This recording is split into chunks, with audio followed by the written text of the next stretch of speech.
Esos han sido solo algunos de los temas que vamos a compartir el día de hoy con todos ustedes. Tenemos muchísima más información de valor para compartirla, así es que ya sabes, la invitación está hecha para que nos puedan acompañar hasta las 12 del mediodía, junto a mí, por supuesto, su amiga Claudia Jara. Amigos, vamos a dar inicio ya con la entrevista que tenemos el día de hoy, y para esto le damos la bienvenida a nuestro especialista, como lo había anunciado hace nada. Estamos ya con nuestro médico especialista en salud pública, el doctor Gustavo Ortega Guamonte. Doctor, bienvenido, gracias por estar con nosotros el día de hoy. Claudita, muchas gracias a ti, a tu equipo de producción y por supuesto a nuestros teleaudientes que permiten semana a semana que interactuemos en torno a diferentes situaciones de salud que se van presentando, no solo en el ámbito de la región, sino en el ámbito también nacional o internacional, según sea el interés de tus teleaudientes. Así es, doctor, gracias por estar con nosotros y tocar ese tema que hoy por hoy creo que al que menos le está tocando. Garganta inflamada, doctor, ¿cómo poder saber si esta garganta inflamada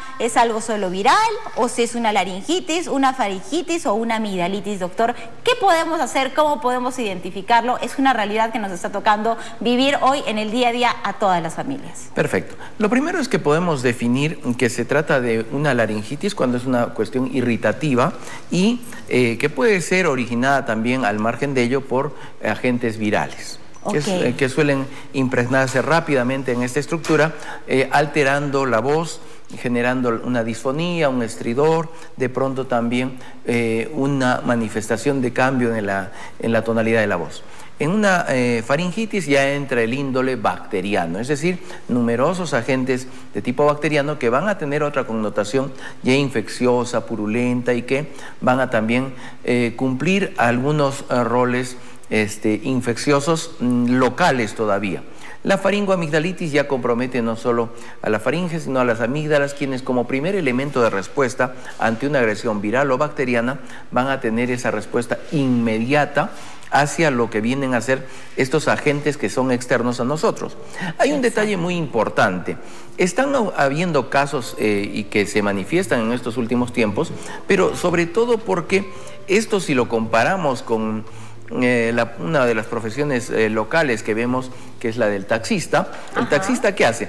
Te dice, de acá del centro comercial Caima hasta el cementerio. Ah, ya, yo te llevo hasta el centro, por tanto, del centro hasta la parte del Hospital Honorio Delgado, por tanto, y de ahí al cementerio, por tanto. Exacto. Es decir, disgregan a fin de ganar más. En el caso del tratamiento, nosotros vamos a ganar más en cuanto tomemos de manera integral lo que viene a ser estas afecciones respiratorias. ¿Cómo así? Las tomamos de manera integral considerando que tiene que haber un diagnóstico adecuado, un tratamiento adecuado y una evaluación posterior o ulterior que permita obtener el mismo resultado. La mejoría, recuperación y restablecimiento del paciente en la medida de que este episodio tiene que ser quizás ocurrido 1 o 2 veces al año, no más. Okay. Cuando esto se hace muy repetitivo, ya llama poderosamente la atención de nuestros pacientes, de nuestros colegas médicos, y se evalúa la posibilidad, primero, que no se haya cumplido la medicación a cabalidad, que no hayamos estado frente a una medicación adecuada de pronto, pero también que estemos frente a lo que viene a ser el recambio de lo que viene a ser las estructuras virales, bacterianas o incluso fúngicas que permiten una mayor resistencia a los antibióticos o a los medicamentos que usualmente se pueden administrar durante estos procesos. Definitivamente, doctor. Importante entonces aquí en cuanto al tema del diagnóstico es clave y fundamental el asistir a un profesional, porque nosotros como simples seres mortales no vamos a saber la diferencia entre cualquiera de las afecciones que puedan ser, sino lo principal, acudir a un profesional y él pueda hacer el descarte respectivo y dar el tratamiento adecuado, no a la automedicación, doctor, ¿verdad? Así es. Y no solo eso, darnos cuenta que estamos en una cabecera del desierto de Atacama, que es Arequipa, y donde ya sentimos a raudales esas diferencias de temperatura, un calor extremo durante el día y un frío también intenso durante la noche. ¿Qué nos hace decir eso? Que estamos frente a un territorio donde los elementos de la naturaleza no pueden moriguerar, no pueden regular automáticamente lo que viene a ser la temperatura medioambiental, no pueden ponerla a un estándar agradable o hacerla posible de habitar, vamos a decirlo así. Y esto se da fundamentalmente porque lamentablemente no tenemos áreas verdes y las pocas que tenemos las depredamos. Exacto. Es decir, nuestras autoridades ahí tienen ya la responsabilidad de reforestar, arborizar o hacer todo lo posible para que en ese cambio de clima impidamos el acúmulo de lo que viene a ser material particulado.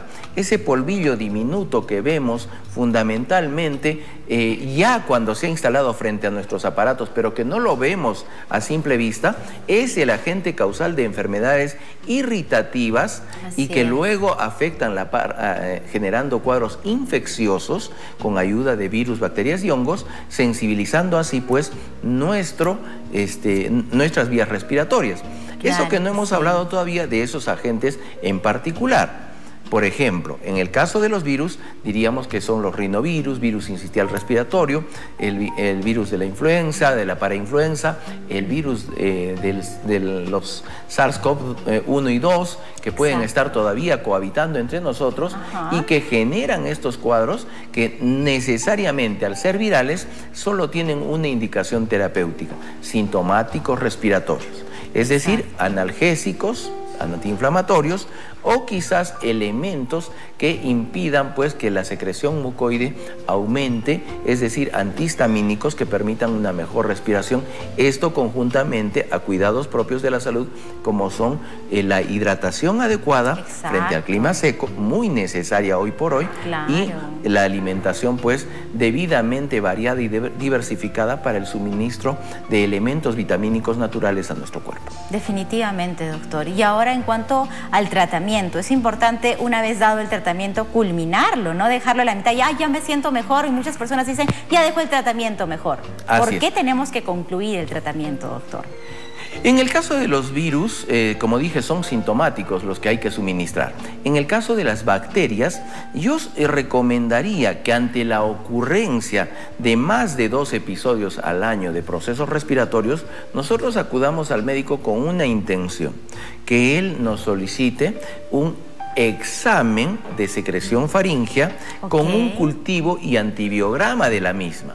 Es decir, para hallar cuál es el agente causal que está cohabitando allí y si este es sensible, resistente o intermedio a los fármacos antibióticos que le voy a brindar. Si es que se tratara de una bacteria, si es que se tratara de un honguito, pues como la Candida albicans, por ejemplo, que pudiera cohabitar también en la parte oral, pues tendremos que hacer también el mismo procedimiento, pero detectarlo. Si hemos detectado al enemigo con las pruebas laboratoriales respectivas, pues tendremos que dar o suministrar más acertadamente un tratamiento, teniendo en cuenta que este tratamiento tiene que ser indicado por un profesional médico, por un tiempo determinado, número de días exactamente controlados, horario definido, esto en virtud a que no se incremente la posibilidad de suministrar a nuestro paciente un elemento, la resistencia bacteriana, que es tan temible.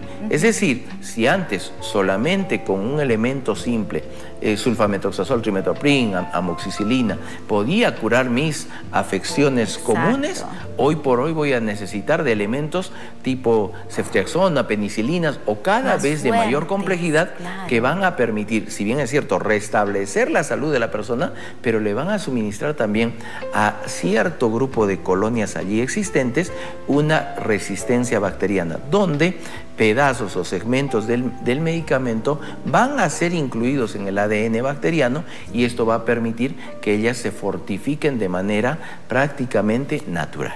Exacto, doctor, definitivamente importante ahí el porqué de muchas personas que luego comienzan con un tratamiento y dicen, pero no veo mejoría, van empeorando, claro, porque no concluyeron su tratamiento debido, fueron generando, como usted bien lo dice, resistencia y luego simplemente tienen ya que recurrir a medicamentos mucho más fuertes, mucho más complejos para poder ver una mejoría, doctor, ¿no? Eso es mucha responsabilidad por parte del paciente. Así es, y no solo eso, lo que yo decía al principio, si tuviéramos ese examen del cultivo y el antibiograma, vamos a acudir al médico, el médico va a tener un fármaco de elección de acuerdo a lo que se nos está presentando.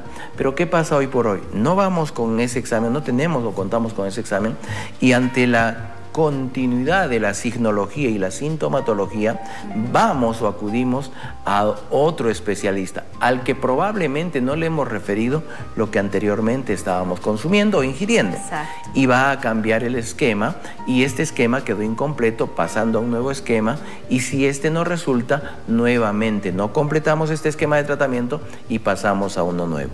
Sin embargo, no dejemos de lado lo que vienen a ser los llamados o conocidos sintomáticos. Sintomático para la temperatura, para el malestar general, el paracetamol, el acetaminofén, que en 500 miligramos cada 8 horas durante los 3 primeros días puede ayudar a mejorar ese decaimiento conjuntamente con la hidratación respectiva.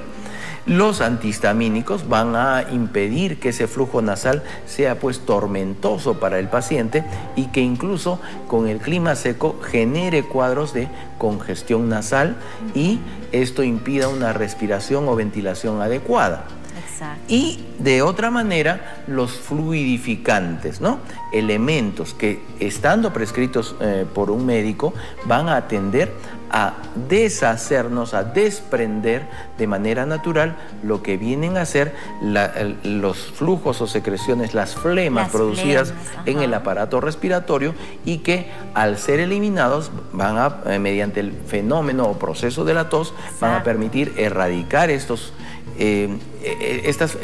mismos elementos mucoides, flemosos, intensos, y así progresivamente vamos a tener una característica de recuperar la salud en el tiempo necesario. Exacto. No olvidemos, y lo estamos repitiendo desde hace algunos programas ya, lo primero es que tenemos que tener en cuenta que el primer síntoma que aparece es la congestión nasal. Perfecto. Con eso, antihistamínicos. Pero lo último que se retira viene a ser el hecho de expectorar lo que vienen a ser tejidos, flemas y fluidos que están en el tracto respiratorio, y eso se llama tos.